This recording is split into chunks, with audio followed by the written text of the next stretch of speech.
రాష్ట్రం పూర్వపు రోజుల్లో బీహారు గురించి మాట్లాడుకునే వాళ్ళం. ఈ రోజు ఉన్న రాష్ట్రంలో ఉన్న పరిస్థితులు చూస్తే ఈ బీహారు ఇటువంటి రాష్ట్రాలన్నీ ఎక్కడికో పోవాలి. ఆంధ్ర రాష్ట్రం పరువును దేశంలో కన్నా కూడా రోడ్డును పడేసిన పరిస్థితులు ఈ రాష్ట్రంలో ఈ రోజు చంద్రబాబు నాయుడు గారి పరిపాలనలో కనిపిస్తా ఉన్నాయి. నేను అడుగుతా ఉన్నా, ఇదే పెద్ద మనిషి చంద్రబాబు నాయుడు గారిని అడుగుతా ఉన్నా, రాష్ట్రంలో ఇంత దిగజారిన రాజకీయ పరిస్థితులు, దిగజారిన లా అండ్ ఆర్డర్ పరిస్థితులు, రెడ్ బుక్ పరిపాలన ఎందుకు కొనసాగనిస్తా ఉన్నారు అని చెప్పి నేను అడుగుతా ఉన్నా. ఇదే రాష్ట్రంలో మొన్నటికి మొన్న 57 చోట్ల ఎన్నికలు జరిగాయి.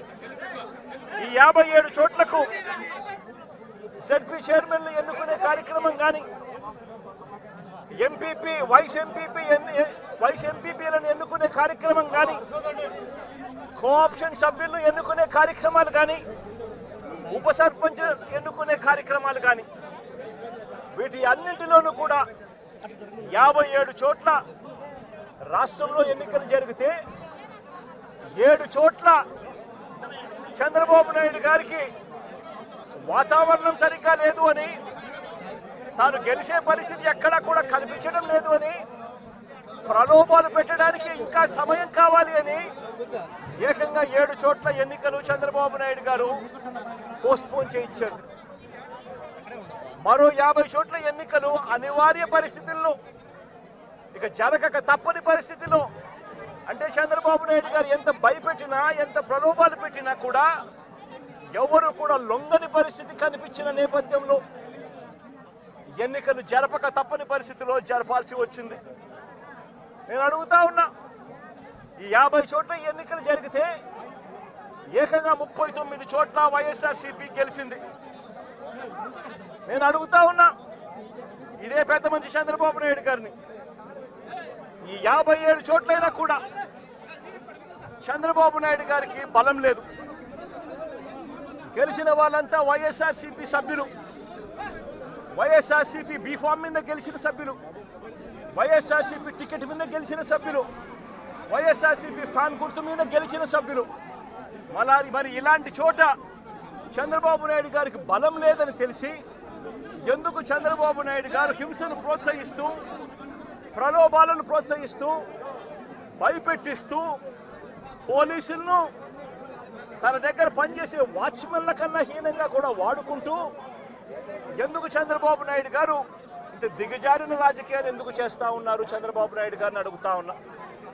ముఖ్యమంత్రి స్థానంలో ఉన్న వ్యక్తి ఏమవుతుందండి ఒక చోట ఎంపీపీ పదవి పోతే, ఏమవుతుందండి ఒక చోట జెడ్పీ చైర్మన్ పదవి పోతే, ఏమవుతుందండి ఒక చోట ఉప సర్పంచ్ పదవి పోతే.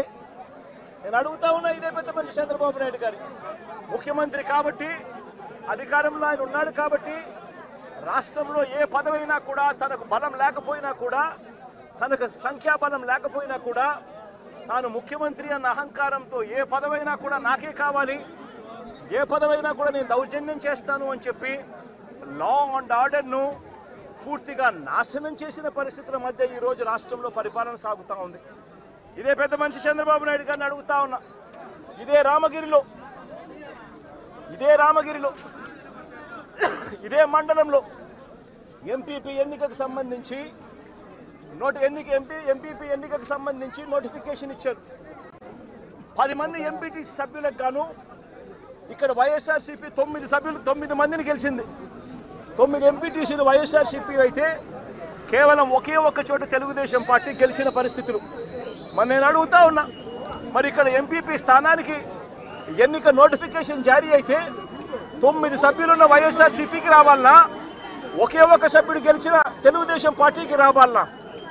మరి ఎందుకు చంద్రబాబు నాయుడు గారు ఈ మాదిరిగా ప్రతి చోట కూడా వాళ్ళ ఎమ్మెల్యేలను రెచ్చగొడతా ఉన్నారు, ప్రతి చోట కూడా అప్పుడు స్థానిక ప్రజాప్రతినిధులను రెచ్చగొడతా ఉన్నాడు, పోలీసులను దుర్వినియోగం చేస్తూ ఉన్నారు. చేసి చివరికి ఏం జరిగింది? ఇక్కడ 9 మంది ఇక్కడ వైఎస్ఆర్సీపీకి సంబంధించిన సభ్యులు ఉంటే చంద్రబాబు నాయుడు గారు ప్రలోభాలు పెట్టే కార్యక్రమం, చంద్రబాబు నాయుడు గారు భయపెట్టే కార్యక్రమాలు జరుగుతూ ఉన్న నేపథ్యంలో వీళ్ళంతా కూడా కోర్టుకు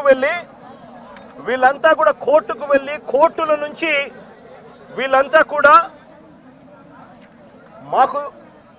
మాకు ప్రాణహాని ఉంది, ఎంపీపీ ఎలక్షన్లలో మేము పార్టిసిపేట్ చేయాలి అని అంటే మాకు ఇబ్బందికర పరిస్థితులు ఉన్నాయి అని చెప్తే కోర్టు అక్షంతలు వేసి పోలీస్ ప్రొటెక్షన్తో ఈ ఎన్నిక జరిపించండి అని చెప్పి కోర్టు ఆదేశాలు ఇస్తే కోర్టు ఆదేశాలతో 8 మంది కోర్టు ఆదేశాలతో ఎంపీటీసీలను తీసుకొని వస్తూ ఉంటే మధ్యలో పోలీసులు ప్రొటెక్షన్ తీసుకొని పోలీస్ ప్రొటెక్షన్తో వీళ్ళంతా కూడా ఇక్కడికి వచ్చి ఓటు వేయాల్సిన పరిస్థితుల్లో పోలీసులు ఏం చేశారు, తీసుకొని వచ్చి వీళ్ళందరినీ కూడా మధ్యలో రామగిరి ఎస్ఐ సుధాకర్, ఈ రామగిరి ఎస్ఐ మధ్యలో ఈ సుధాకర్ అనేవాడు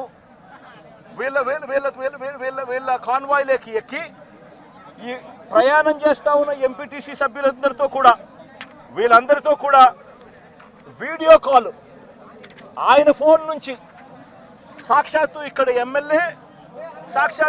ఎమ్మెల్యే కొడుకు వీళ్ళతో వీడియో కాల్ చేయిస్తాడు, మాట్లాడిస్తాడు. చేసేటప్పుడు భారతమ్మ అని చెప్పి ఒక ఎంపీటీసీ సభ్యురాలు ఉంటే ఆ ఎంపీటీసీ సభ్యురాలకు సంబంధించిన అమ్మా నాన్న వాళ్ళిద్దరిని వాళ్ళ దగ్గర పెట్టుకొని ఆ వీడియో కాల్లో వాళ్ళ అమ్మా నాన్నను కూడా చూపించి నువ్వు కనుక ఓటు వేయకపోతే మీ అమ్మా నాన్న వాళ్ళు ఇంటికి కూడా రారు అని చెప్పి వీడియో కాల్లో ఏకంగా బెదిరించే కార్యక్రమం జరిగింది. ఆ పాప కన్నీరు మున్నీరు ఏడుస్తూ బాధపడుతూ ప్రకాశం చెప్పిన పరిస్థితులు. ఇలాంటి పరిస్థితిలో ఒక ఎస్ఐగా ఉన్న వ్యక్తి తాను చేసిన పని ఏమిటి, తాను వెళ్ళి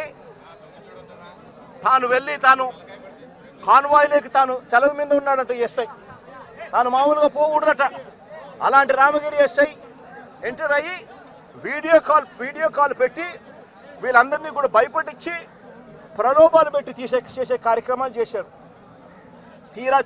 తీరా చూస్తే ప్రలోభాలకు వీళ్ళు ఎక్కడా కూడా లొంగని పరిస్థితి ఎప్పుడైతే కనిపించిందో అప్పుడు ఇక ఎన్నికకు ఎంపీడీఓ కార్యాలయానికి తీసుకొని పోయి ఎన్నిక జరిగించే కార్యక్రమానికి ఫుల్ స్టాప్ పెట్టించేసి టైం అయిపోయి చేసేట్టుగా చేసి ఎన్నిక లాస్ట్కు కోరం లేదని చెప్పి ఎన్నికను పోస్ట్పోన్ చేసే కార్యక్రమం చేసిన తర్వాత ఇదే ఎస్ఐ వీళ్ళను పెనుగొండకు తీసుకొని పోతాడు.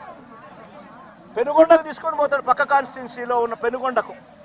అక్కడ ఎంఆర్ఓ కార్యాలయంలో తీసుకొని పోయి ఎంపీటీసీను బైండ్ ఓవర్ చేస్తూ అక్కడ తెలుగుదేశం పార్టీకి సంబంధించిన నాయకులందరినీ కూడా అక్కడికి రమ్మని చెప్పి చెప్తాడు. అదే సమయంలో అక్కడికి వెళ్ళి ప్రకాష్, మా ఉషమ్మ వీళ్ళిద్దరూ పెనుగొండ నియోజకవర్గంలో ఏం జరుగుతూ ఉంది అని చెప్పి వీళ్ళిద్దరూ అక్కడికి వెళ్ళి మా పార్టీకి సంబంధించిన అంటే ఈయన తనకు సంబంధించిన ఎంపీటీసీలు, మా పార్టీకి సంబంధించిన ఎంపీటీసీలు మీరు నిర్బంధిస్తే ఆ ఎంపీటీసీలకు మద్దతుగా వీళ్ళు అక్కడికి వెళ్ళి ఆ ఎంపీటీసీలను వీళ్ళు తీసుకొచ్చుకునే కార్యక్రమాలు చేస్తే వీళ్ళిద్దరి మీద కేసులు. నేను అడుగుతా ఉన్నా, ఏం తప్పు చేసినారని చెప్పి వీళ్ళిద్దరి మీద కేసులు పెడతా ఉన్నారు. వీళ్ళేమైనా తెలుగుదేశం పార్టీకి సంబంధించిన ఎంపీటీసీలను ఏమన్నా తీసుకొస్తే కార్యక్రమానికి చేస్తున్నారా? లేదే మా పార్టీకి సంబంధించిన ఎంపీటీసీలను సాక్షాత్తు పోలీసుల సమక్షంలో పోలీస్ అధికారే తెలుగుదేశం పార్టీ నాయకులతో కలిసి మా పార్టీకి సంబంధించిన ఎంపీటీసీలను కిడ్నాప్ చేసే కార్యక్రమం ఒకవైపున జరుగుతూ ఉంటే అడ్డుకునేందుకు వీళ్ళు అక్కడికి వెళ్ళి ధర్నా చేసి ఎంపీటీసీలను తీసుకొచ్చుకునే కార్యక్రమం వీళ్ళు చేస్తే వీళ్ళ మీద కేసులు పెడతారు. మరోవైపున ఇటువంటి ఘటనలలో ఇటువంటి రామగిరి మండలంలో